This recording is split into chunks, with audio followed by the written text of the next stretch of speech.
Automatically activated by the signal to warn of the impending hazard. Test subject signal and receiver's performance are normally conducted by the National Weather Service between 11 a.m. and noon each Wednesday.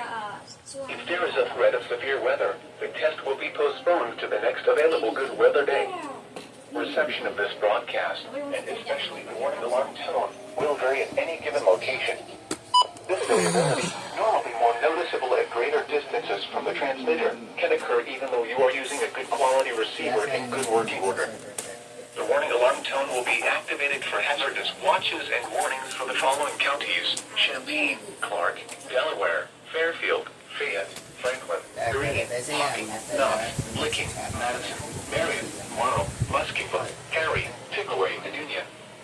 This concludes the weekly test of weather radio station tseT, 86 Columbus, Ohio. With,